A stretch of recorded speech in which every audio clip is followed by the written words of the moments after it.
Again, hello from Voices of Faith. Good morning, good afternoon, good evening. Hola, buenas tardes, bienvenidos a todos desde Voices of Faith. Mi nombre es Chantal y según un estudio de 1998, el 30% de las hermanas entrevistadas ha vivido una o más formas de abuso sexual perpetradas por los sacerdotes o curas o por parte de externos o hasta por parte de cohermanas acusadas, nadie le había creído, expulsadas por las comunidades alejadas. Las hermanas que han vivido esos abusos dentro de la iglesia a menudo tienen que vivir aún más sufrimiento cuando intentan reportar esos crímenes. Entonces, hoy vamos a escuchar testimonios de esas hermanas y nos hablarán de los abusos que han vivido por parte de los sacerdotes y por parte de sus cohermanas también. Como comunidad tenemos que escucharlas, tenemos que creer en ellas y enseñarle también solidaridad y apoyo, y esto es un primer paso hacia la justicia.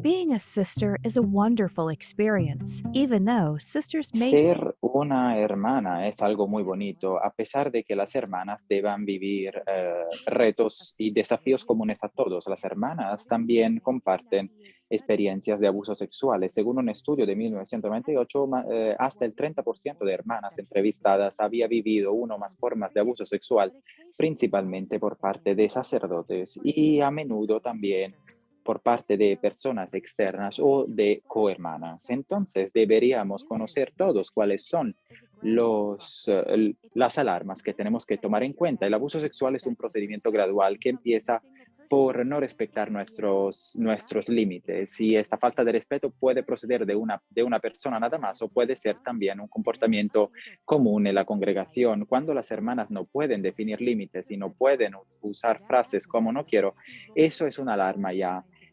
Esa atmósfera nos hace vulnerable a todo tipo de abuso, incluso el abuso sexual. A la hora de hablar de una forma no deseada de la sexualidad, eso también es una alarma, y sobre todo cuando pasa en situaciones individuales, en un retiro espiritual, o sobre todo cuando pasa durante una confesión. El confesor no debería preguntarle nada de forma sexual durante la confesión, y si lo hace, esa es una alarma bien clara y hasta un crimen dentro del derecho canónico. Si eso les pasa, deben reportarlo inmediatamente y encontrar otro confesor. Cuando trabajamos para un sacerdote, tienen que recordar lo que pueden hacer, lo que no tienen que hacer. Favores sexuales, un contacto emotivo físico e íntimo no es parte de lo que tienen que hacer, pero si el sacerdote se lo pide, eso es un abuso y es una válida razón para reportarlo inmediatamente. Desafortunadamente, no todas las hermanas están protegidas por el abuso sexual y por la violencia.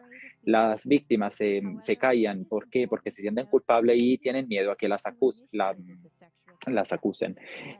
Es importante saber que la persona que hay que acusar es el perpetrador. Las hermanas que vienen obligadas y forzadas a actos sexuales son las víctimas. Cuando falta el consentimiento, no hay responsabilidad. Si una hermana ha vivido esta experiencia, merece todo el apoyo posible desde los superiores y de la comunidad para manejar el trauma, recibir el apoyo necesario y reportar el perpetrador a los tribunales laicos y eclesiásticos. Pero no todas las congregaciones saben apoyar a las hermanas. Algunos tienen miedo que el perpetrador pueda a lo mejor hacer algo, y esto tiene efectos devastadores. Muchas comunidades son sensibles a esas temáticas y nosotros les sugerimos que puedan reportar ese tipo de violencia. Si hablan con los superiores y ellos no saben cómo reportarlos, eso es una alarma también. Si la comunidad es consciente de la cuestión y quiere protegerlos y quiere apoyarlos en caso de problema, entonces es que tienen la mejor protección posible.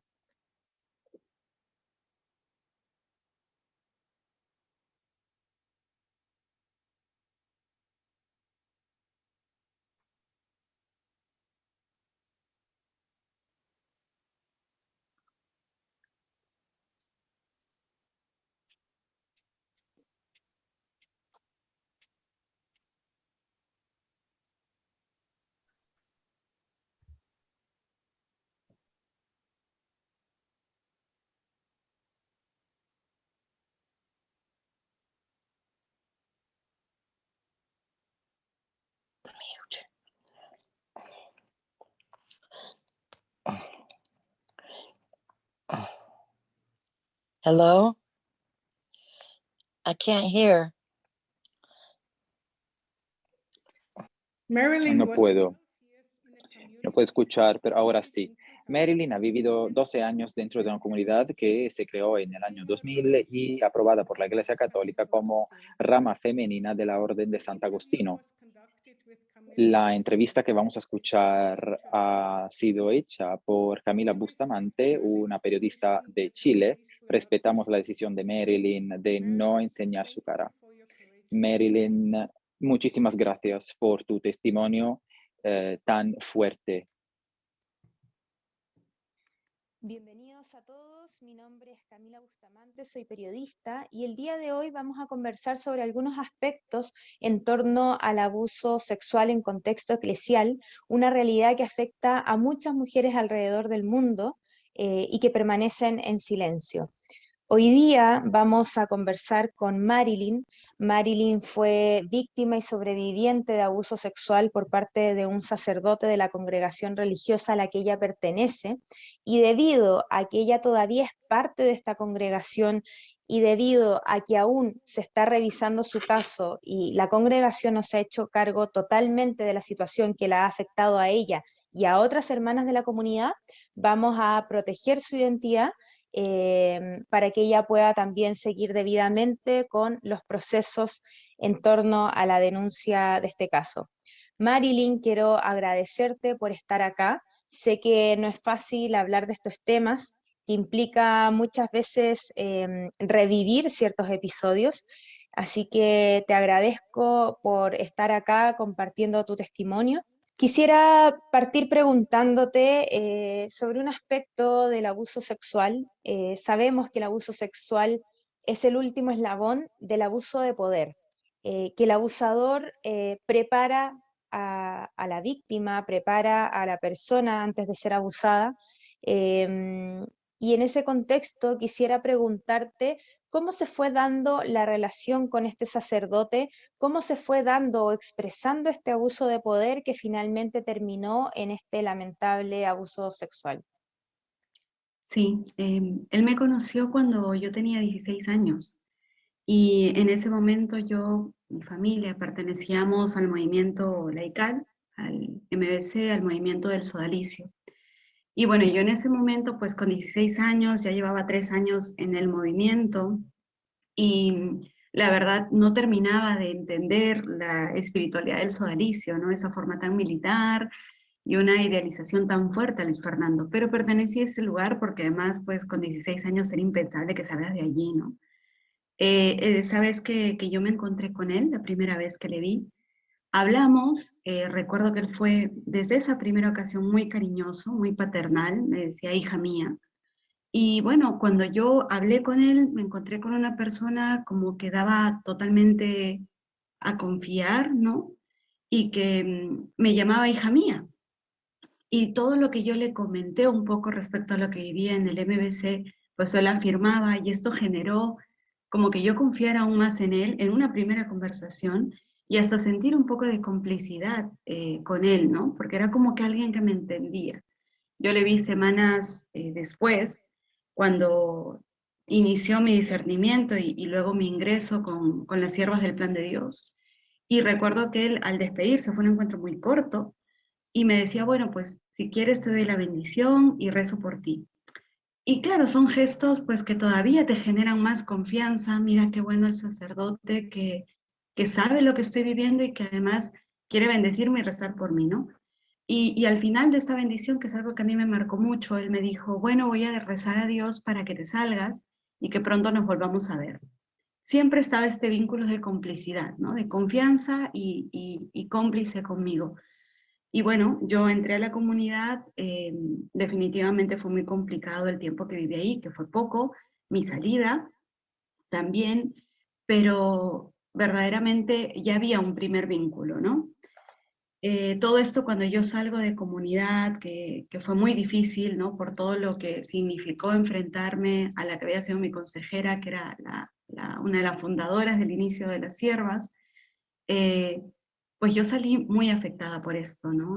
Y recuerdo en ese momento este sacerdote, así que le llamé, me contestó automáticamente y me dijo que claro que me esperaba y que al día siguiente fuera a su oficina. Así que fui a su oficina. Yo recuerdo que ese primer encuentro fue contarle todo lo que yo había vivido, cosa que no lo hice con nadie más. Lloré desde que inicié esa narración, ¿no? Y yo recuerdo que en ese primer encuentro él ya fue muy cariñoso, ¿no? Se puso a mi lado y mientras que yo lloraba, porque me pasé llorando todo el encuentro, pues él me empezó a abrazar, a acariciar las manos, a acariciarme la cabeza, ¿no? Pero claro, en ese momento yo solo lloraba por todo lo vivido, ¿no? Y bueno, pues no presté atención a estas actitudes de él, ¿no? El siguiente encuentro ya fue como 2 semanas después. Él se mostraba continuamente pendiente de mí, ¿no? Me escribía un correo, un mensaje de texto, ¿no? Empezó a hacer una cercanía más fuerte y yo ya le pedí que él me acompañara espiritualmente, ¿no? Porque estaba sola. Él sabía todo, ¿no? Y verdaderamente, pues él notaba mi soledad, lo quebrada que estaba internamente, ¿no? Y a la vez mi deseo de encontrar a Dios en medio de lo que había vivido. ¿Tú tenías la necesidad de acudir a Él para tu tranquilidad espiritual, para descubrir lo que Dios te decía? ¿Cómo se daba esa relación como a nivel espiritual? Él comienza a acompañarme a nivel espiritual, hablándome pues de, lee este pasaje de la Biblia, léete este libro, pero a la vez comienza una confusión de límites, que es lo que tú decías, ¿no? Él comienza a ser mi director espiritual, mi confesor y mi amigo, ¿no? Entonces, cuando yo llegaba a la dirección espiritual, decía, hija mía, no sabes cuánto te quiero, me muero de amor por ti. Siguió con cosas como que Dios me había puesto en su vida, esto lo afirmaba mucho en las direcciones espirituales. Dios te ha puesto en mi vida para sentirme querido por Él. Y Él siempre remarcaba que a través mío Dios le amaba a Él. Cosa que a mí me puso una responsabilidad muy grande en ese momento, ¿no? Era asumir que todo lo que yo le decía y todo el cariño que yo le manifestaba, que me brotaba de un cariño normal hacia una persona que me iba a hacer bien, ¿no? Pues él lo aseguraba que era el medio por el que Dios le amaba a él, ¿no?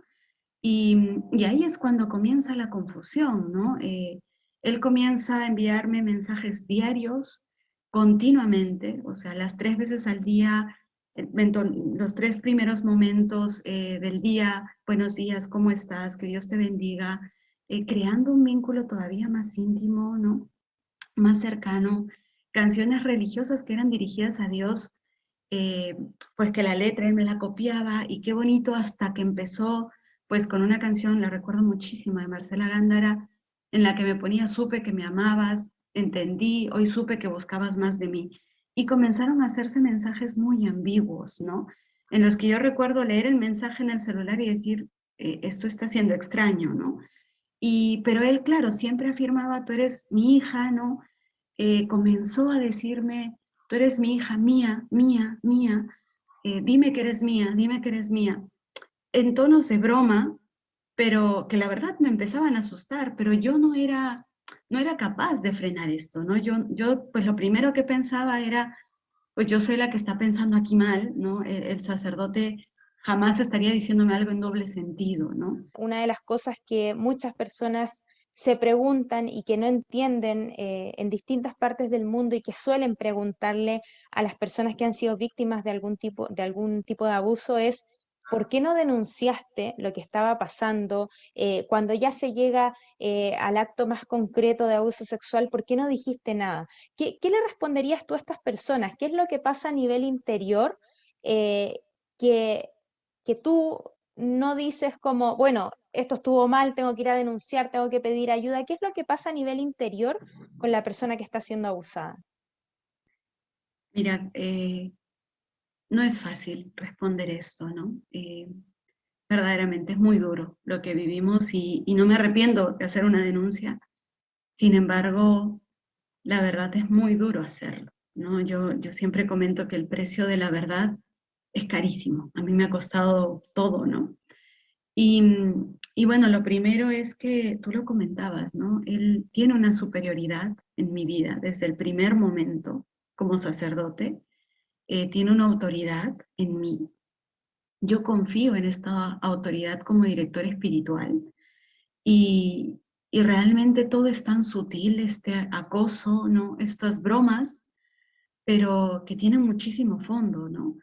Y él por mucho tiempo me confundió, Camila. O sea, que esto es algo que a mí me ha costado mucho identificarlo así, ¿no? Porque por muchos años él empezó a asegurarme que yo estaba enamorada de él, ¿no? Y que por eso yo permitía este cariño, estas caricias, y como que Como que era algo aparentemente, mutuo, era como algo mutuo, exacto, como que hicimos esto juntos. exacto, que yo correspondía al cariño. Y claro, muchas personas preguntarán, pero claro, es verdad, ¿por qué tú no lo frenaste? Es que esto no se dio de un día a otro, y además era una persona que se ofrece como que te va a cuidar, y Dios está de por medio. O sea, te habla de cosas totalmente espirituales, paternales, la cruz de Jesús, la resurrección, la vida, el amor, y a partir de hablarte del amor, comienza a confundir qué es el amor verdaderamente y cómo te tienen que amar, ¿no? Y yo le di a él la autoridad como confesor, director espiritual, luego amigo, sacerdote. Él andaba siempre con el clériman, como te digo, ¿no? Y yo realmente en algún momento muy confusa, pero llegaba a pensar que estaba enamorada de él. Mm. Y tenía una culpa enorme, Camila, porque decía, o sea, tenía dentro una confusión enorme con una culpa, porque yo sentía, no estoy enamorada de él, pero entonces, ¿por qué permito que me toque, no? Claro. ¿Por qué no soy capaz de decirle, suéltame, no? Y, y a la vez me echaba toda la culpa de decir, yo soy la culpable de la infidelidad del sacerdote. Claro. Y esto te suma en una espiral de vergüenza, miedo, culpa, confusión, desesperación, porque te sientes atrapada. Yo me he sentido atrapada en medio de, cada vez permites que pasen más cosas, pero porque no eres capaz de confrontarlo, porque tu vulnerabilidad ha sido totalmente acogida por él de un modo pues que te atrapa, ¿no? ¿Y a quién se lo dices? Porque además cuando lo cuentas a alguien, o lo intentas contar, lo primero que piensan es, "Ah, eres tú, la mujer, aunque seas Claro. 10 años menor que él, aunque seas la que acababa de salir del sualicio tan dañada, eres tú la que está coqueteándole y buscándole, ¿no? Es lo primero que encuentras, incluso en mujeres. En tu historia hay otro factor que me parece muy importante, que es que tú descubres que este sacerdote ha abusado de otras religiosas y de otras mujeres que asistían a la parroquia o a las instancias donde él era el sacerdote. Pero no solo eso, sino que hay otros sacerdotes de la congregación que han abusado sexualmente de otras religiosas, de otras hermanas tuyas. Eh, y esto se da a conocer a las autoridades de tu congregación. Y me gustaría preguntarte, Marilyn, ¿qué hicieron estas autoridades? ¿Qué están haciendo hoy?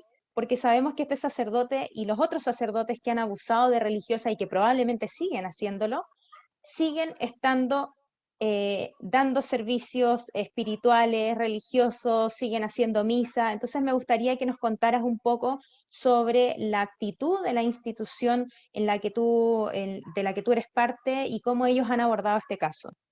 Ujú. Mira, yo he hablado muchas veces con mi superiora sobre este sacerdote, ¿no? Las primeras veces de un modo poco claro, vamos a decirlo así, precisamente por mi confusión. Me asombra mucho que ella no fue capaz de ver las llamadas, ¿no? de ayuda, porque eso es lo que eran, continuas, ¿no? Desde el 2013, que fue la primera vez que yo hablé con ella. Y bueno, todo esto ya, la denuncia se hizo hace un año, y mira, precisamente, y es lamentable, ¿no? Yo termino de confirmar que esto es un abuso porque están investigando a otro sacerdote, ¿no? Y piden ayuda a mi monasterio, ya que le conocíamos, no era un sacerdote de la orden, pero sí teníamos algo de información que dar.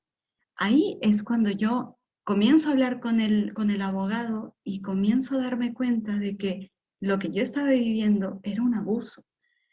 Y ponerle ese nombre Camila me dio una libertad que no te imaginas. También me destrozó, ¿no?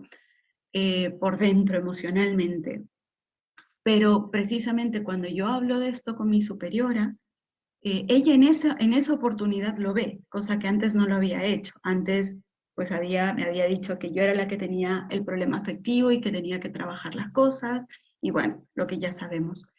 Pero a la par me entero que hay otra hermana de comunidad que ha sufrido cosas incluso de algún modo para ella más traumantes, de algún modo, ¿no?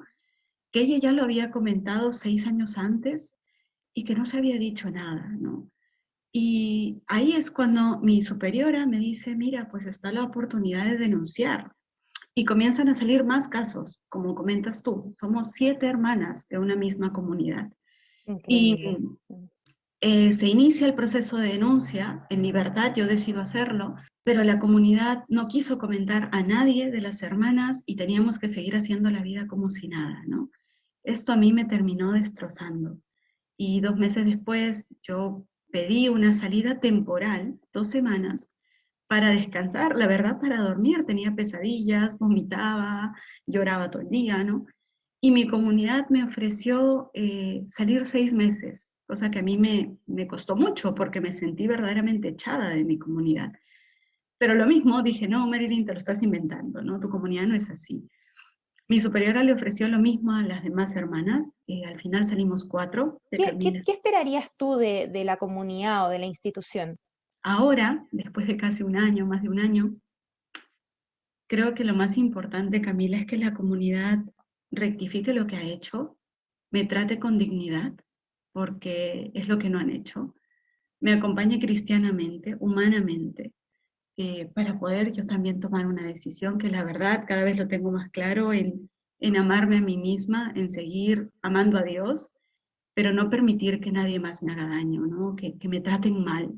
Mm. Y creo que no merezco volver a un lugar en el que me han hecho tanto daño después de una denuncia, ¿no? En el momento otra vez más vulnerable, ¿no? Quiero agradecerte, Marilyn, por esta conversación. Sé que es un tema delicado y espero que podamos seguir tocando estos temas que son tan importantes hablar para que la gente sepa qué hay detrás de estos abusos y puedan prevenirse. Si no hay lugares seguros para las mujeres, para los niños dentro de la Iglesia Católica, estas cosas van a seguir sucediendo. Así que muchas gracias, Marilyn, por esta conversación. Gracias a ti, Camila, y gracias a Voices of Faith también por este espacio.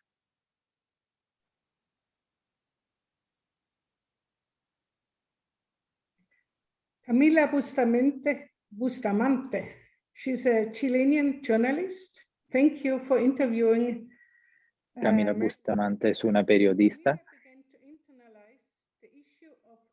Muchísimas gracias por participar. Ella ha empezado a internalizar el tema de los abusos eclesiásticos en 2015, cuando el movimiento del sodalicio explotó en América Latina y en Perú sobre todo, y por su participación a este movimiento y por su papel de periodista, y también por su participación ha empezado a trabajar en ese tema. Camila, el Vaticano, el Papa Francisco, los obispos y los sacerdotes y muchas mujeres católicas están convencidas de que se esté haciendo bastante para proteger las mujeres religiosas contra la violencia. Y como periodista, ¿qué opinas? Muchas gracias primero por permitirme estar Muchísimas acá. gracias por permitirme estar aquí. Bueno, respecto a tu pregunta, Chantal, yo creo que llevamos muy poco tiempo visibilizando el abuso sexual, el abuso espiritual y el abuso de poder al que son sometidas las mujeres en la iglesia. Muchas veces hemos conocido casos, principalmente de hombres o de niños abusados, que son igualmente graves. Sin embargo, llevamos poco tiempo visibilizando estos abusos y creo que es importante para que puedan prevenirse, es importante mostrarlos porque muchas mujeres todavía son silenciadas, no solo por la culpa por haber sido víctima de este abuso, sino también porque en general hay una visión hacia la mujer, en muchos casos, no digo que esto sea en todas partes, pero en muchos casos hay una visión de que la mujer es la que provoca el abuso sexual. Y esa visión es la que tenemos que cambiar y que es importante hacerlo a través de los testimonios de las personas que han sido abusadas. Creo que se están haciendo cosas, que todavía falta mucho, pero estamos en proceso de poder cambiar esta realidad y hacer más natural la conversación en torno al abuso para que podamos prevenirlo también entendiendo cómo se da en los distintos espacios, ya sea en una congregación religiosa, ya sea si tú eres una mujer que participa en una parroquia. Creo que hablarlo es la forma de prevenirlo.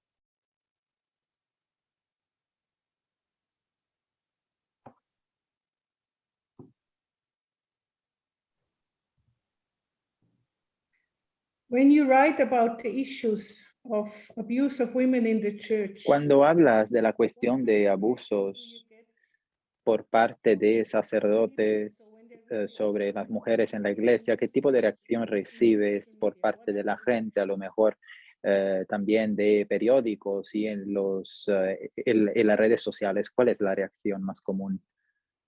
La reacción más común es no creerle a la víctima. Lamentablemente, estamos en un mundo que todavía duda de las víctimas, especialmente cuando son personas adultas. La pregunta inmediata es, ¿por qué no denunciaste antes? ¿Por qué lo haces hoy? ¿Qué quieres conseguir? ¿Quieres conseguir dinero, una compensación económica? Y eso es muy doloroso para las personas que han sido víctimas de algún tipo de abuso, para sus familias. Esa es la primera reacción, de dudar de la persona que está entregando su testimonio.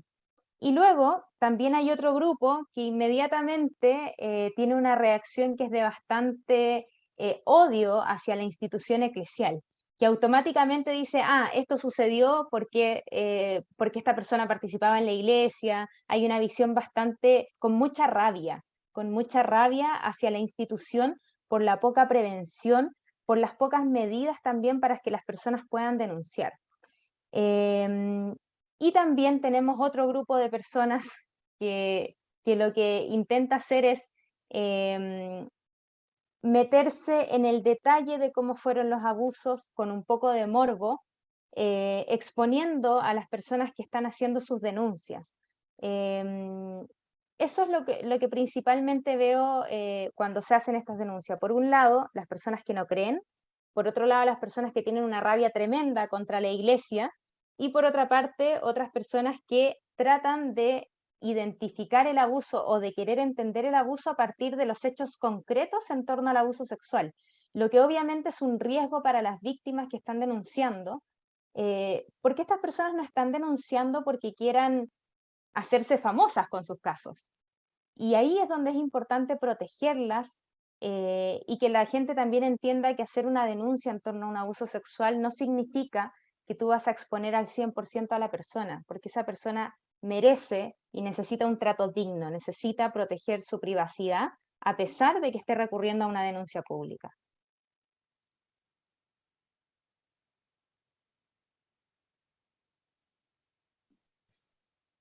thank you, Camila. If the Muchísimas gracias, Camila. Si en caso haya preguntas, seguramente te las traduciremos. Nuestro próximo ponente viene de Estados Unidos. Nosotros respetamos también su deseo de cubrir su cara. Esta hermana sigue viviendo en su congregación y a pesar de esto hablará con valor de su experiencia de abuso. Ha decidido hablar y decir la verdad. Muchísimas gracias, hermana.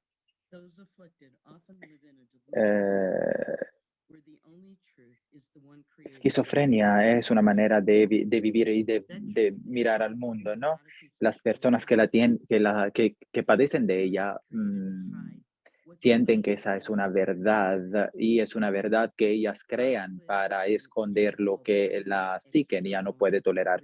Yo he vivido una realidad alternativa exterior en una situación en la que mi mente eh, no podía tolerar más algunas situaciones. Entonces, esto a lo mejor podía perjudicar la llegada a mis objetivos.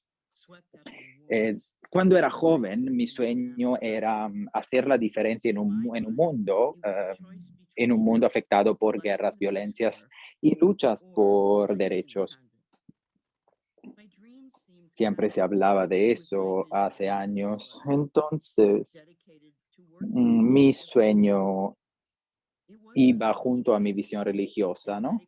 O sea, comprometerme para hacer la diferencia. Era en los años 60 y el Concilio Vaticano II estaba creando una nueva forma de existir en el mundo como miembros de comunidades apostólicas y la misión era justamente la de llevar una nueva luz a un mundo oprimido. Y yo tenía que entender si este era de verdad mi recorrido de vida, si eso era lo que de verdad quería hacer. Empecé como hermana en una comunidad apostólica de vida religiosa y si eso a lo mejor no funcionaba, me hubiese pasado a otra asociación voluntaria de paz. Entonces empecé la vida religiosa y eso fue una experiencia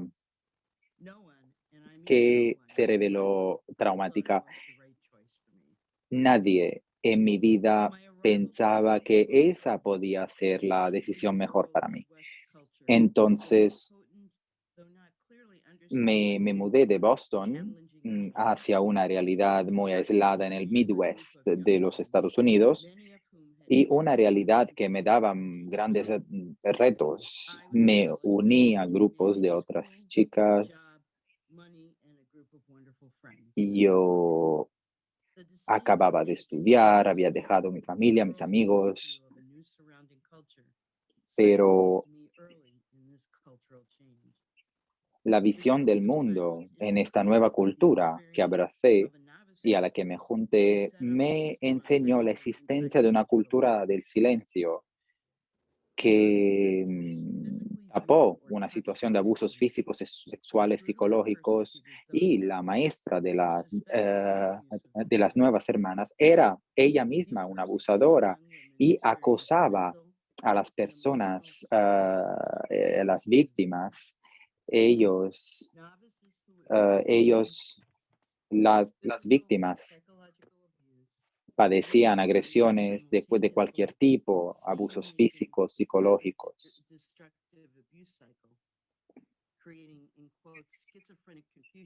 Participaban a un ciclo de abusos que llevaban a situaciones de esquizofrenia que luego han seguido en las vidas de las víctimas y eso sigue donde yo vivía hace tiempos, no había mucha gente a mi alrededor y eso hizo que la maestra seguía con esos abusos. Y mi experiencia con una visita de la maestra en mi cuarto, yo me estaba quitando la ropa, me había quitado la camiseta, el sostén y ella se acercó y para mí eso fue chocante. O sea, yo la vi ahí delante mío y claro, ella había visto que yo me estaba quitando la ropa porque su habitación estaba justo frente a la mía. Ella sabía perfectamente lo que estaba pasando. Entonces fue con intención que se acercó y empezó a hablarme, a hacer una conversación hablándome de mi cuerpo, como yo estaba ahí y estaba paralizada, estaba completamente congelada.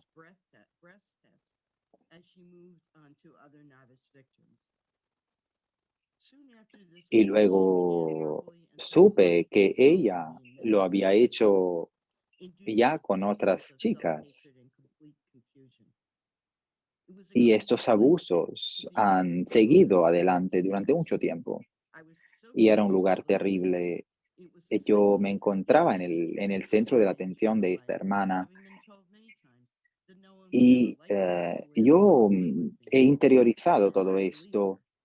He empezado a pensar que la gente no quería estar conmigo y no me quería en su alrededor. He empezado a pensar también que mi amistad con otra hermana podía a lo mejor crear problemas. Y mi amiga, una amiga mía, víctima también de los abusos de esa hermana, quería quitarse la vida, quería suicidarse. Y yo siempre he tenido el terror de este pensamiento, ¿no? De esta persona, esta perpetradora. Yo me la encontraba detrás mío a la hora de hablar con otras hermanas. Ella me llamaba en su oficina y me gritaba. Yo era muy joven y he empezado a pensar que yo era inferior, mala, por alguna razón que no me explicaba y nadie me ayudó. Fue una experiencia horrible de mucho dolor. Luego he crecido en este ciclo de violencia, de abuso que no terminaba nunca. Y estos abusos han seguido adelante. El convento se había transformado en un lugar donde las superiores siempre nos gritaban, nada más, y nos regañaban a todo rato. Y no había protección de nadie. Mi odio, mi desesperación crecían día tras día. Entonces, decidí reportarlo. Decidí reportar mi abusadora, que claramente denegó, pero mi reporte hizo que yo perdiera todas mis amistades y todas las personas que estaban alrededor mío y he empezado a vivir una fuerte ansiedad porque veía que mi batalla para la verdad no daba los resultados que que yo había esperado. Las congregaciones religiosas a veces reúnen esas personas, la víctima y el perpetrador o la perpetradora. Existe una toxicidad en un ambiente donde no hay verdad y eso lo vemos también en todo el mundo eclesiástico, pero seguramente algo debe cambiar. Hay que empezar rompiendo el círculo del silencio que he mencionado. ¿Por qué? Porque el perpetrador cuenta con el silencio de sus víctimas y con la vergüenza y el hecho de que el culpable, el abusador, se encuentre en esos círculos y pueda contar con el silencio es increíblemente dramático. Y esto se encuentra cada vez más en las jerarquías eclesiásticas de comunidades religiosas. A menudo hemos sido incapaces de lidiar con nuestras verdades interiores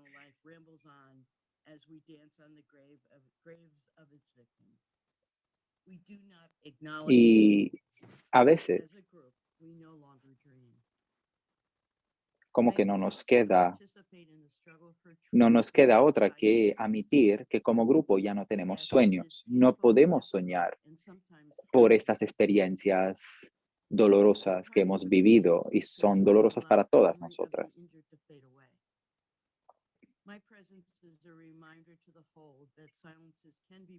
Pues a veces perdemos memoria de esos episodios, pero tenemos que romper el silencio. ¿Por qué? Porque solo la verdad nos hará libre. Yo Era una mujer herida y confundida antes, pero ahora ya no, menos seguramente. Estoy convencida del hecho que el silencio no puede seguir ganando en el mundo religioso. Hay que hablar la verdad, hay que hablar, por cierto. Tenemos que quitar el silencio de encima del abuso psicológico y físico de las víctimas para superar ese mundo esquizofrénico de la negación, del silencio. Es un peso muy grande, pero hay que hablarlo. Tenemos que hablar de este problema. Speak we must. Silence is not an option anymore. Es verdad, hay que hablarlo, porque el silencio ya no es una opción posible y viable. Estoy de acuerdo contigo al 100%. Hermana Anita vive en Mumbai, en India, y es la directora de un proyecto que se dedica al VIH y en la periferia de Mumbai. Muchas gracias, hermana, por contarnos la verdad.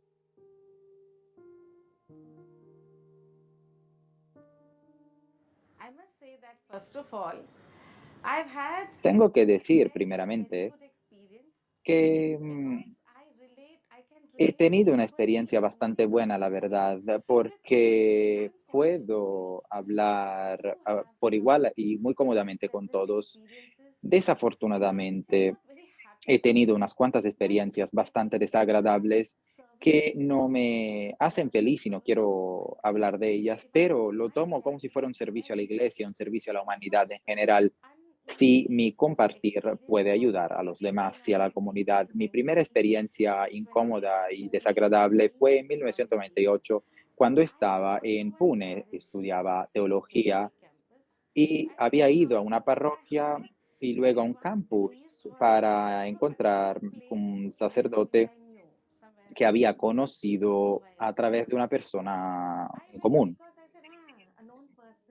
en la periferia de Mumbai. Había ido ahí nada más para saludar a esa persona, para presentarme. Le saludé, le dije buenos días, nos presentamos y luego me dijo, ven a ver mi escuela. Él era el director de la escuela y me dijo, ven, por favor, ven a ver mi escuela. Y para mí no había ningún problema. O sea, yo había nacido y vivido en Mumbai y me sentía bastante libre de relacionarme con personas. Y yo en toda confianza caminé y fui con él para ver la escuela. Y mientras estábamos saliendo las escaleras, noté que él se estaba acercando demasiado y como que quería poner su brazo al lado de mi cadera y yo me sentí muy incómoda y dije, me sentí incómoda porque dije, no es ni siquiera mi amigo, no lo conozco, ¿por qué me toca? Evité sus avances y me alejé sin decirle nada. Una vez más, subiendo la segunda escalera, hizo avances parecidas y le dije, padre, por favor, esto no me gusta, como que me incomoda. Y él me dijo, no, no, no, tranquila, es un gesto en amistad, ¿no? Y yo le dije que no me sentía muy cómoda, que no me gustaba, bajemos andando tranquilamente. Ya no quería ver la escuela, quería irme nada más. Le dije que se me estaba haciendo tarde y me escapé. Bajé rápidamente y estaba temblando. Me dio hasta fiebre. Me fui a mi habitación, me acosté y seguía temblando y me dije, es verdad, o sea, en serio me estaba pasando eso. Me quedé callada y no lo hablé con nadie. Esa fue la primera experiencia de abuso y fue bastante traumática, la verdad. Era una zona tribal, me habían enviado ahí por una experiencia comunitaria como novicia y una noche había algunos seminaristas que habían venido por su experiencia misionera en esa aldea. Durante 3 o 4 días se iban a quedar ahí y una noche hubieran pasado la noche en el pueblo y esa noche éramos solo 2 hermanas de la comunidad, una hermana mayor que dijo, Anita, no me siento muy bien, ¿puedes acompañar tú a esos hermanos a la aldea, por favor? Y yo tuve que acompañar a esas personas, que eran 2 o 3 de ellos. Y yo dije, dale, iré, voy yo. No había problema, ¿no? Como dije, era una localidad tribal, tranquila.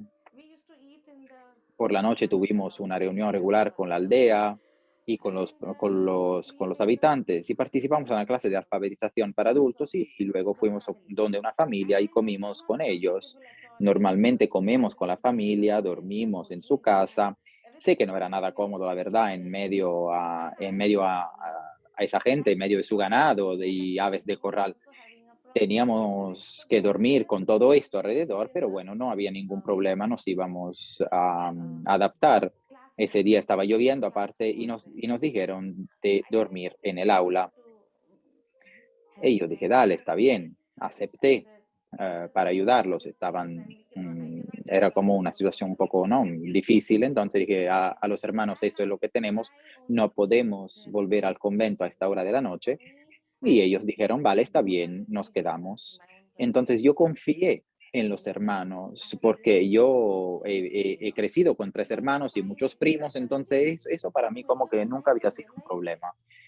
Todo había ido bien y de repente en el medio de la noche me di cuenta de que alguien estaba haciendo como avances inapropiados hacia mí y me resistí.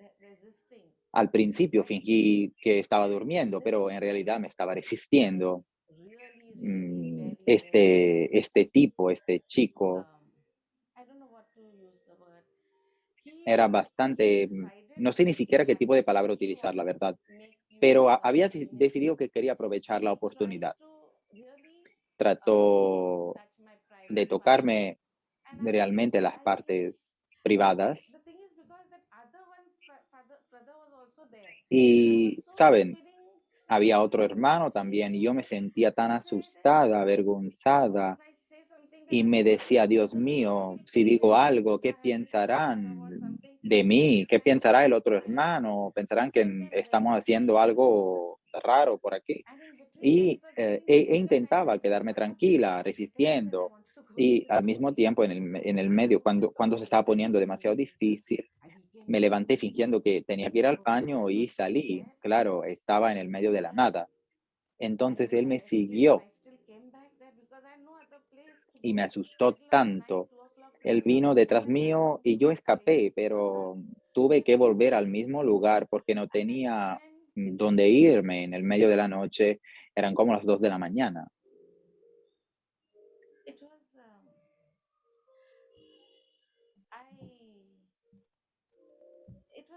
Entonces, fue, fue algo muy sucio, la verdad. Él estaba tratando de presionarse contra mí para penetrarme y yo simplemente lo empujé, lo rechacé. Eso fue como una pelea, como boxeo. Solo estaba empujándolo, alejándolo, y yo tenía fuerza y lo empujé tanto, pero podía sentir que él estaba completamente excitado. Yo podía sentir su erección, pero de alguna forma, de una manera o de otra, lo empujé a lejos y sentí que mis manos estaban mojadas, entonces pueden entender lo que había pasado y me sentí tan sucia.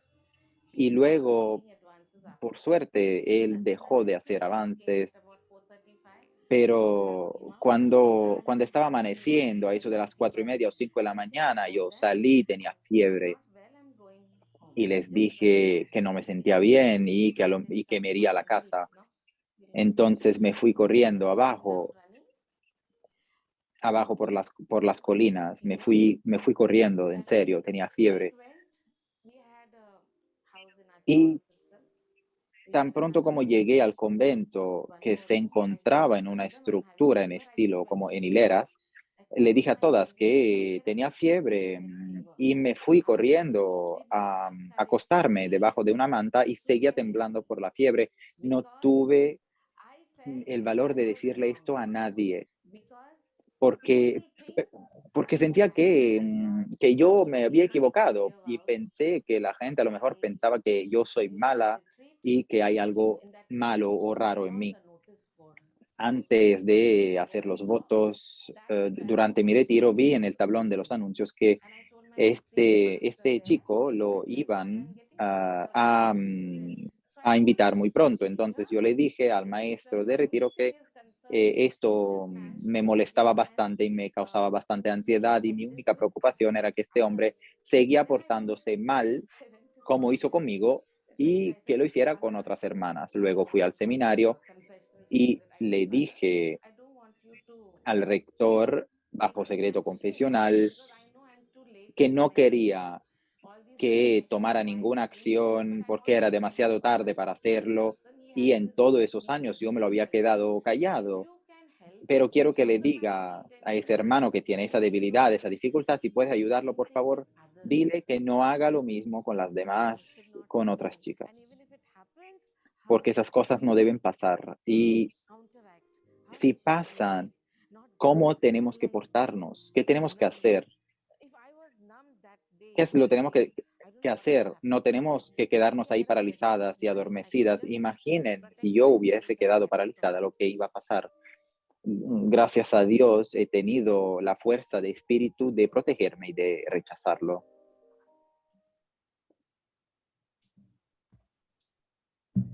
Thank you, Sister Anita. Muchísimas gracias, Anita, hermana. Is an advocate for those abused by priests. Mary, una hermana, A child, a priest in the Catholic su libro de memoria, tells her own abuse, her years as a nun and her Split, search un niño, un sacerdote de la Iglesia Católica, cuenta su propio abuso, sus años como monja y su búsqueda de curación del trauma y de la vergüenza. Mary, we are extremely thankful that you're here with us today and using Vamos a escuchar una voz muy fuerte de una sobreviviente, María. Mary, estamos extremadamente agradecidos de que estés aquí con nosotros y uses tu voz para ayudar a los demás a comprender tus luchas con la Iglesia, tu viaje para encontrar la curación del quebramiento y crear para ti una vida de plenitud nuevamente. Hello, everybody. I'm so delighted to Muchísimas gracias, Chantal. Gracias a todos. Es un honor estar aquí con ustedes y encontrar mujeres en todo el mundo. Mirando atrás, tengo un cuadro detrás mío y creo que todas las mujeres que se portan bien raramente hacen una historia y cambian la historia. Entonces le digo, seamos la historia nosotras, sobre todo para los sobrevivientes del pasado, del presente y del futuro. Hoy estoy hablando a nombre de los sobrevivientes abusados por personas en la Iglesia Católica. Es un tema que raramente viene enfrentado y comentado.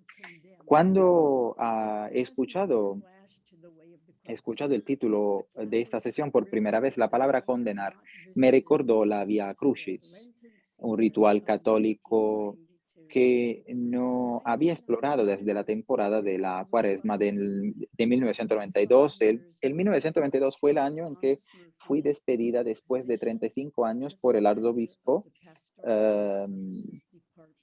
de mi puesto como directora del Departamento de Servicios de Vida Pastoral de la Arquidiócesis Católica de Seattle, porque había reconocido mi homosexualidad. Ese fue también el año en que enfrenté la verdad, o sea, la de que me violaron a los 7 años por el nuevo sacerdote recién llegado de mi parroquia. Ese fue el año en que la Iglesia Católica perdió su significado para mí. Ya basta de todo esto. Me sentía traicionada, despedida, condenada por mi misma iglesia, mientras los sacerdotes pedófilos y los obispos pedófilos permanecían en el sacerdocio y vivían fuera de los límites de sus votos. Siendo que era el periodo de Cuaresma, decidí escribir mi propio camino de la cruz, de Via Crucis, para sanar el dolor y la pérdida que estaba sintiendo. Llamé mi primera estación Mary is Condemned, o sea, Mary está condenada. Y escribí, la iglesia es arrogante, estoy enojada contigo. ¿Quién te crees que eres? para decirme que mi vida no es santa si la vivo como soy, una mujer que ama a las mujeres. Mi ira se enciende por tu posición injusta. Así que sigue condenándome por vivir mi verdad. Sigue desempeñando tu papel de Poncio Pilato. Tu patriarcado me enferma. Perdonen. Parece ayer cuando escribí estas palabras y sin embargo eso fue hace 30 años. Yo he cambiado. El patriarcado, el poder y el clericalismo en el sacerdocio no han cambiado. El patriarcado sigue siendo la causa fundamental de persecución y abuso de mujeres, niños y otros.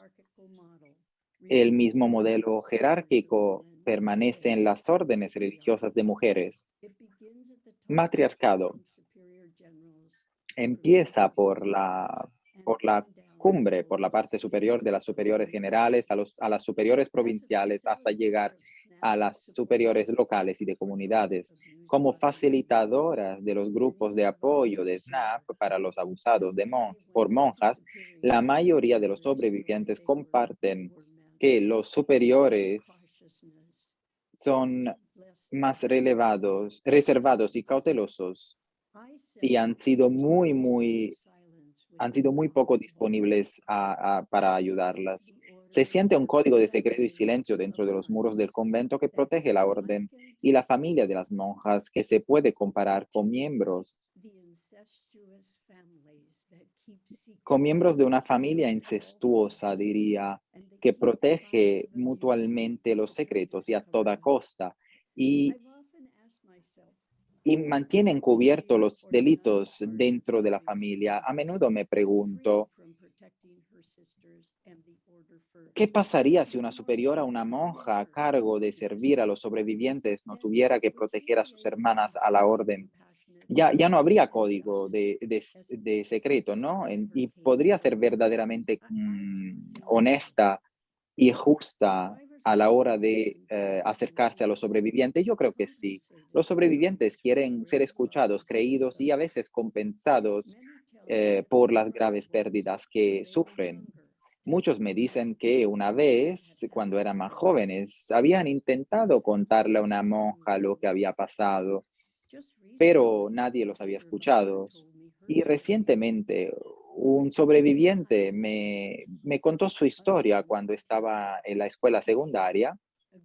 Una hermana hizo unos avances hacia una mujer, una chica, que fue a hablar donde la directora y le dijo lo que había pasado. Y el resultado fue que le pidieron de alejarse de la escuela. La expulsaron porque ella había sido, se estaba volviendo una amenaza para las monjas. El director le dio a su familia solo unas excusas débiles, diciendo que era mejor por la chica de cambiar escuela. La chica se quedó ahí.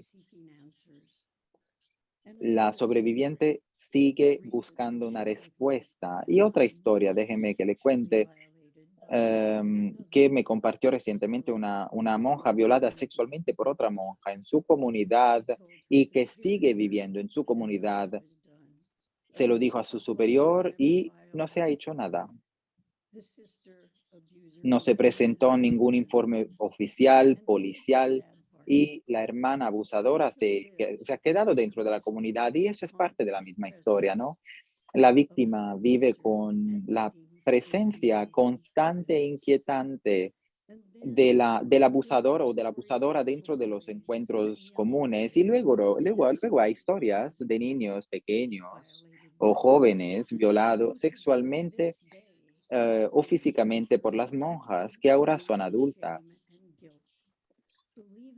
ahora son adultos y llevan una vergüenza profunda, arraigada, creyendo que habrían podido hacer más impidiendo a la monja lastimarlos. Claro, no podían. ¿Por qué?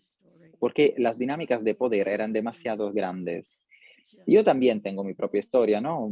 Finalmente, a los 78 años, eso fue hace solo 3 años que enfrenté mi abuso por parte de una monja, una superiora, y hasta las palabras crean una dinámica de poder. Y es increíble que me tardé tanto y que se tarde tanto tiempo para lidiar con traumas de las vidas.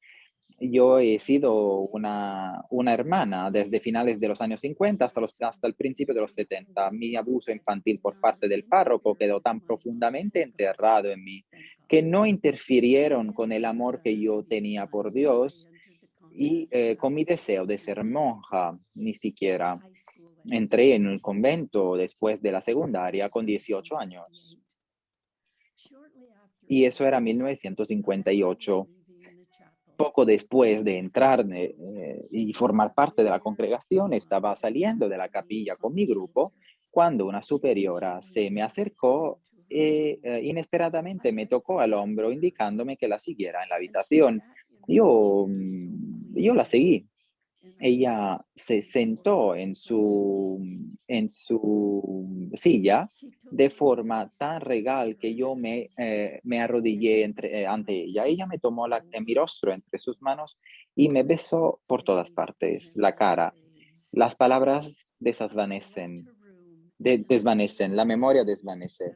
Salí de esa habitación y la misma sensación que había sentido cuando me habían violado en la parroquia con el sacerdote, cuando el cura me lo hizo, era como igual, pero esta vez me sentí aún más abandonada, llena de vergüenza, con un vínculo de secreto y sobre todo confundida. La maestra novicia nunca me preguntó por qué me había ausentado y me había quitado del grupo y me había ido. Entonces, una vez más, como hice con mis abusos infantiles, enterré esta experiencia tan fuerte en la parte más profunda de mí. Y es solo recientemente que nombré esta experiencia por lo que fue. No fue simplemente algo raro, extraño y espeluznante como lo describíamos con mis amigas, junto a muchos otros actos sexuales que habían padecido ellas. Era un abuso de poder y un traspaso de fronteras con graves connotaciones sexuales y religiosas para una sobreviviente como yo. Ha sido demasiado íntimo, demasiado fuerte. Entonces, lo que hizo fue agravó mis heridas infantiles y mi confusión. Pero lo bueno es que mi historia tiene un final positivo, ¿no? Yo fui donde la monja responsable de casos de abusos sexuales de mi antigua comunidad, le conté lo que me había pasado, ella me escuchó, me creyó sobre todo, y fue a mirar en los archivos para recopilar toda la información que pudiera y compartió conmigo lo que encontró. Me ayudó a juntar las piezas de mi historia y de mi vida para estar menos confundida y fue así, gracias a ella, que yo ya no estoy tan confundida. Me preguntó si necesitaba algo y me dijo que lo sentía muchísimo, que una de las hermanas me había lastimado tanto y yo lo que sentí hacia esa persona fue amor. Me sentí comprometida y eso fue suficiente. Entonces, tenemos que promover cuanta más historias de esperanza posible como las de esa hermana. Vamos a ver ahora 6 hechos que, si tomaremos en cuenta, nos llevarán a nuevas acciones hoy y a un cambio de mañana. Número 1, cuando las investigaciones se retiran de los obispos y se entregan a las autoridades seculares, por ejemplo, fiscales generales, tribunales de quiebras, el abuso de monjas, siempre menos el 5% de los abusos y a veces hasta el 10%. Estas tendencias se alargan a todo el mundo, se extienden a todo el mundo, donde la iglesia tenga algún poder y autoridad. Número 2, El análisis de viejos casos en la ventana de justicia de Nueva York ha identificado por lo menos 75 monjas acusadas de abusos. Número 3, el 75% de las diócesis de Estados Unidos ha publicado listas de los abusadores entre sus sacerdotes. Ninguna orden religiosa femenina ha publicado una lista parecida. Ese secreto es una parte mundial del manual católico que abarca los abusos. Número 4, la reciente investigación francesa sobre abusos ha confirmado que existen 330,000 víctimas de la Iglesia Católica y que son todavía y que todavía existen, y 100,000 de ellas han sido víctimas de violencia por empleados laicos y religiosas. Hay historias de terror específicas de monjas que abusan a niños en Francia, y este desenmascaramiento es el más revelador hasta ahora. Número 5, a pesar de la falta de transparencia en los Estados Unidos, la responsabilidad de los obispos ha documentado a 150 órdenes religiosos en los archivos, y muchos más llegarán. Eso procede por las class action y la abertura de archivos, y se juntarán a estas listas. En Canadá se ha hablado mucho de la vida y del genocidio cultural, de la forma de vida de los niños de las primeras naciones, de las escuelas controladas por de la Iglesia Católica, y los errores de los sacerdotes en este genocidio, pero las hermanas religiosas son cómplices también a veces. Entonces, sigue habiendo muchísimo camino. Tenemos que seguir cambiando, podemos hacerlo. Entonces, juntémonos hoy como comunidad mundial, unámonos para gritar en todos los idiomas: no más abuso, no más abuso. Es hora de condenar a los delincuentes y los actos de violencia sexual, tal como las instituciones que los amparan y los protegen. Es hora de abrazar a los sobrevivientes con justicia. La justicia que no se da es una justicia que se pierde. Lo podemos hacer mejor y lo vamos a hacer. Para los sobrevivientes como yo, le digo, cuenten su historia. No podemos seguir adelante así. A pesar de que la gente se calle y todo el mundo se calle, una voz puede hacer la diferencia. Entonces, ustedes pueden a lo mejor ser esa voz que hace la diferencia. Sigan adelante. Tenemos que hacer justicia para nosotros y para los demás, sobre todo para nuestros hijos y nuestras hijas. Recuerden, nunca es culpa de ustedes, nunca es culpa de las víctimas. Quiero que sepan que las cosas van a mejor, y que si necesitan apoyo, por favor, ir a ver snapnetwork.org o Bishop Accountability, o por favor, envíeme un correo electrónico a la dirección mcdispensa@comcast.net. Estaré a la orden y les tomaré en cuenta. Muchísimas gracias. Qué bien, Mary. Eres increíble. Y de verdad, si pudiera ayudarte, te ayudaría y lo haré. Bueno, un abrazo digital. Gracias, muchas gracias. Seguimos ahora con Bárbara Alsberg, que en 2015 recibió un doctorado en teología con una tesis relacionada con los abusos sexuales y la religiosidad. Cuando las mujeres rompen el silencio. Una tesis con el Dissertation Prize de la Universidad de Varsovia en el 2006.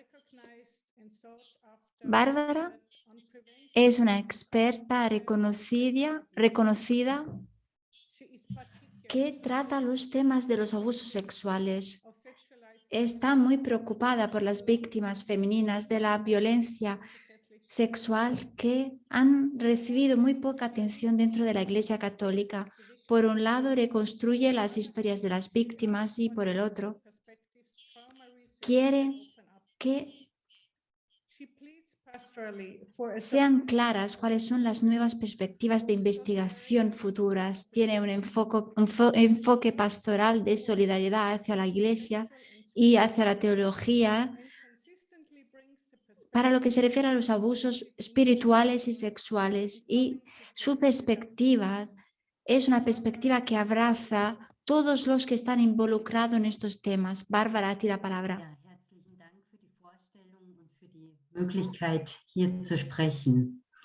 Muchísimas gracias por esta presentación, gracias por dejarme hablar hoy.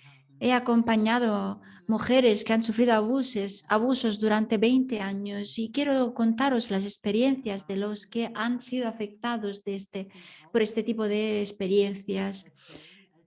Esto se describe en el detalle en el libro Narrar como resistencia, que se ha publicado en Alemania el año pasado. Se trata de 23 mujeres que hablan del abuso sexual y espiritual que experimentaron como adultas dentro de la Iglesia. Me gustaría reagrupar las experiencias de las personas que han sido afectadas por este tipo de problema en 3 declaraciones que pueden proporcionar información acerca de la experiencia interior de las víctimas. Después me gustaría describiros las dificultades de las víctimas que tienen que enfrentar este tipo de episodios. La primera experiencia fundamental es la de la sensación de la culpa. Lo escuchamos muchísimas veces durante estas sesiones. El abuso es de diferentes tipos y no llega de abrupto. Parte con una estrategia de iniciación muy lenta, con coloquios espirituales en los retiros, y la mujer pone su confianza en las manos de la persona que tiene de frente. Está feliz porque ve a una persona que tiene tiempo para ella, y es así que empiezan los primeros episodios de abuso, los abrazos, la frase que explica: te mostraré el amor de Dios. La mujer afectada no sabe qué hacer, no le gusta este tipo de situación, está confundida, no confía en su percepción. Lo que pasa en el ámbito del abuso hace de manera que la mujer tenga un sentido de vergüenza. Y en realidad estas sensaciones son las sensaciones del abusador. Ella cree que es la culpable y de esta forma se ponen las manos del abusador. En esta dependencia total es más fácil sostenerse culpables, que es darse cuenta de que nos hemos convertido en el juguete de alguien. En el momento en que las víctimas hablan de abusos, tienen que esperar un momento en el que el abusador les echará la culpa. Muchas veces estas atribuciones, asignaciones de culpas son el punto llave de este tipo de experiencias. Y después tenemos el punto 2. Tenemos la sensación de ser una marioneta, un muñeco. En el relato del libro Narrar como resistencia, uno de los afectados describe cómo se sentía en una imagen muy descarada. Yo me había convertido en una marioneta en sus manos. El perpetrador la manipuló espiritualmente en este caso, y las agresiones físicas se presentaron como evidencia del amor de Jesús. Con la interpretación de los pasajes bíblicos, exigió la obediencia absoluta por parte de la mujer que estaba a su merced. Ella, de hecho, se convirtió en una marioneta con todos los hilos de la muñeca. Ella hubiera hecho cualquier cosa. Y esta experiencia interior de no poder actuar por uno mismo puede grabarse muy profundamente en el alma de las personas. La tercera cuestión fundamental, yo estoy sola. En una situación de abuso, la persona se siente completamente sola, dejada sola.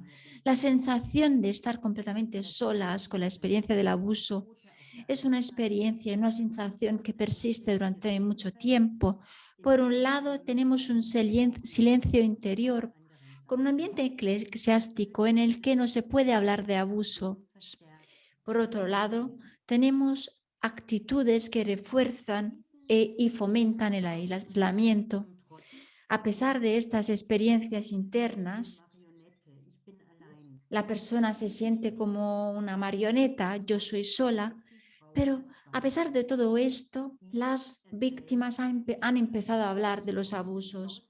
Son mujeres valientes, son mujeres fuertes, porque la narración es peligrosa para ellas y tienen que tener en cuenta que pueden haber dificultades. Y en mi segunda parte de la presentación hablaré de estas dificultades, divididas según 3 aspectos principales. El primero, la primera experiencia de las mujeres que hablan del abuso. A ellas se les dice, es tu problema personal. La teoría del caso individual. Si una mujer adulta experimenta un abuso en el espacio de la iglesia, cuando es adulta y habla, esto afecta a todo el sistema dentro del que ella habla. Por ejemplo, si la mujer vive como religiosa dentro de una comunidad, hablar del abuso destabiliza la imagen de la comunidad y de las hermanas. Es una imposición imaginar de qué forma la cohermana se convirtió en una víctima y cómo nadie se dio cuenta de algo. Y no podemos aguantar la idea de imaginar la confesión espiritual como un lugar peligroso. Las víctimas muy a menudo descubren que la experiencia de abuso se considera como un problema individual y es más fácil asumir que se trata de un caso aislado, raro. Entonces, la puesta en discusión de las escrituras y de la institución se reduce. Se le dice a la persona víctima, este abuso es tu problema personal. Y esto claramente refuerza la sensación de estar totalmente solos. Segundo punto, segunda experiencia.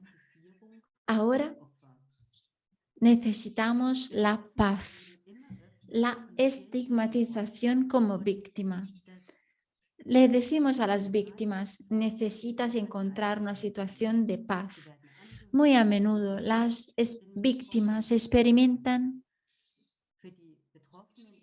situaciones donde los superiores religiosos reaccionan con empatía, quizás con cautela.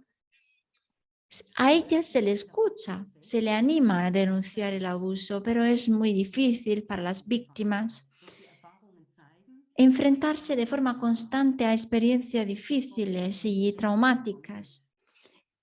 Muchas veces tienen la esperanza de que las cosas mejorarán, que se hará justicia, pero estos procesos duran años y las víctimas no están informadas de lo que pasa.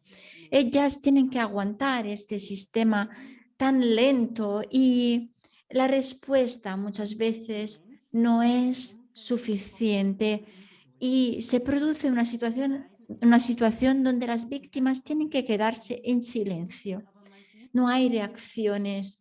Las personas víctimas se impacientan, quieren que haya una consecuencia al sufrimiento, pero las personas superiores, las que están gestionando el caso, no quieren hablar del caso y esto hace de manera que la víctima se convierta en una oveja negra en una persona incómoda. Y muchas veces los superiores no saben cómo actuar frente a este tipo de situaciones, diciendo que muchas veces los problemas tienen que ser arginados. Es importante trabajar para que no salga nada a la luz. El punto 3 es que el amor puede aguantarlo todo, el peligro de la narcotización espiritual. Yo observo de manera católica el escándalo del abuso contra las mujeres adultas, especialmente las religiosas. El evento se disfraza de forma espiritual. Los ideales espirituales favorecen un clima donde el abuso puede ocurrir y continuar. La voluntad de entrar, de ignorar las propias necesidades y ser obedientes, de no afirmar lo que queremos, de estar dispuestos al amor perdonador. Todos estos son ideales que hacen de manera que la vida de las víctimas sea muy difícil. Veo a mujeres que tratan de elaborar el abuso, recordando a sí misma que el perpetrador es solo un ser humano al que podemos perdonar. Ellas sienten las presiones de las expectativas del entorno en el que viven, y todo esto a largo plazo hace de manera que reaparezcan los síntomas postraumáticos. Las víctimas siguen sintiéndose como marionetas para el perpetrador y caen en el papel de persona que ha vivido un fracaso personal. Nosotras, dentro de las comunidades, de las iglesias, tenemos que cuestionar de forma crítica estos ideales espirituales. Me gustaría remarcar el signo de exclamación del libro Basta. Las personas afectadas tienen que ser escuchadas y esto es fundamental. Muchísimas gracias por vuestra atención. Gracias, Bárbara. Muchísimas gracias, Mary. Y gracias a todas las demás. En realidad, ahora tendríamos que pasar a la parte de las preguntas. Si tenéis dudas, aquí estamos. Las podéis hacer a Mary, a Bárbara. Du hast gesagt, wir müssen Geschichte schreiben. Tenemos que escribir la historia. Yo diría que vosotras estáis escribiendo la historia. Cada día es algo que hacéis, y todas las personas afectadas, todas las víctimas están escribiendo la historia. Yo estoy muy contenta por vuestro compromiso y gracias por vuestras presentaciones. Si tenéis preguntas, podéis escribirlas en el chat. Tenemos una. ¿Por qué muchas veces necesitamos tanto tiempo para enfrentar un trauma como este?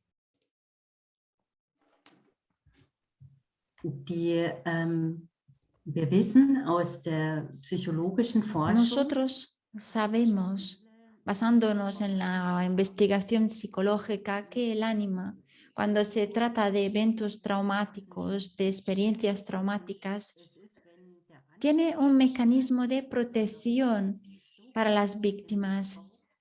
Estamos hablando de una agresión hacia la ánima de las personas que es tan grave que muchas veces tenemos un fracaso con una separación de lo que pasa y de la percepción que tenemos. Por esto, muchas veces, estas experiencias quedan en un rincón de nuestra alma y de nuestra mente. Pero si consideramos la situación de estas personas, es importante recordar que ellas piensan que es algo muy grave, algo de lo que se tienen que avergonzar. Piensan que no hay solidaridad. hablan de estos temas solo después de muchos años, cuando tienen los recursos para hacerlo, cuando tienen la idea de que las personas les creerán. Además, podéis escribir las preguntas en el chat, como decíamos antes. Mary, una pregunta para ti. Tú has explicado que las mujeres pueden ser perpetradoras de abusos. Tenemos sacerdotes, pero tú has explicado que también tenemos mujeres que pueden ser abusadoras. ¿Por qué se habla tan poco de todo esto?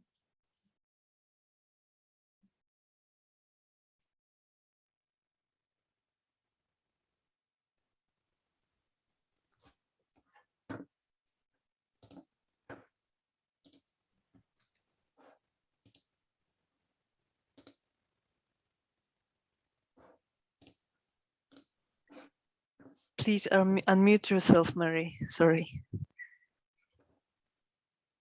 María, estás en mudo, por favor.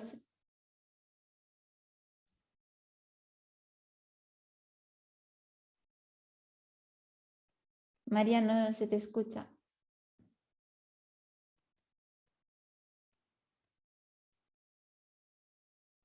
I'm so sorry. I believe. Perdón, tenía un problema de audio. Pero de todas formas, estaba explicando que es muy fácil para las mujeres entender la dificultad de denunciar estos tipos de eventos. Muchas veces nos explican la importancia del respeto, la importancia de no hablar hasta que no nos hablen, y también para las mujeres en general, en realidad. También nosotras tenemos esta idea de la importancia de quedarnos en silencio, la importancia de no estar en la primera línea. Es una novedad la idea de tener una voz y de poder marcar la diferencia. Por esto es importante esperar, es importante seguir trabajando para que este tipo de paradigma se puede dejar a un lado. Tenemos que escribir una nueva historia y, como dicen los ingleses, es importante unir las palabras historia y historia personal. Es algo que tiene que hacer cada persona, cada mujer. Muchísimas gracias. Una última pregunta. No sé si queréis contestar las dos. ¿Qué pensáis puede ser un paso ahora? ¿Cuál sería la cosa más importante que hacer? Okay, Mary denkt noch Barbara. I would like Mary leadership. está todavía reflexionando. Sí, bueno, yo creo que es importante hablar con nuestro liderazgo, con la cumbre de las asociaciones de estos que tratan estos temas en los Estados Unidos.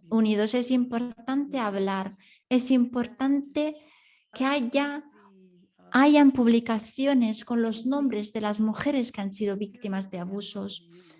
Es importante que se trabaje de una forma unida a nivel internacional.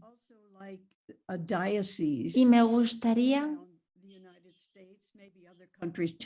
que en las diócesis, en Estados Unidos y alrededor del mundo, la gente empiece a tener la idea de que hay víctimas con listas exactas de las personas que han sufrido violencias. Es importante que se hable de estos temas con un diálogo y los consejos de liderazgo de las sobrevividas. Es importante escuchar los testimonios de las personas para hablar y tratar estos temas. Podemos hacer muchísimo, pero es importante que este mecanismo de defensa mutua termine para mejorar este tipo de situación.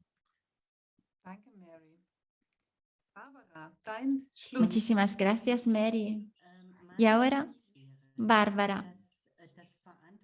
Mi deseo sería que las personas responsables dentro de las comunidades puedan aceptar este reto. Porque las personas que quieren hablar no se sienten seguras y es importante que puedan hablar. Es importante crear un entorno donde las víctimas se sientan protegidas y se sientan que es posible denunciar. Esta certidumbre es algo que de verdad nos puede curar a todas. Y me gustaría subrayar la importancia de hablar y de crear una manera de hablar que sea segura. Todos los responsables también pueden actuar, pueden hacer algo. Es importante actuar según la palabra de Dios. Se trata de algo muy importante porque nosotras somos parte de una comunidad y si nosotras somos consideradas como parte de la comunidad y no como parte de un problema, podemos encontrar una solución. Gracias, Bárbara. Muchísimas gracias, de verdad, porque es de verdad fundamental intentar cambiar las cosas. Ahora le paso la palabra a Chantal. Yes. Thank you all again. Gracias, muchísimas gracias. Nos gustaría hablar del tema del racismo mañana, según una perspectiva femenina. Mañana a las 4, horario de Roma, estaremos juntas una vez más. Gracias, Mary, gracias, Bárbara, gracias a todas las ponentes de hoy en vídeo, gracias a Ute por la organización de las preguntas, gracias a todos. Y aquí en Alemania es San Nicolás. Buenas tardes, buenas noches de San Nicolás y esperamos veros pronto. Muchísimas gracias. Buenas tardes a todos.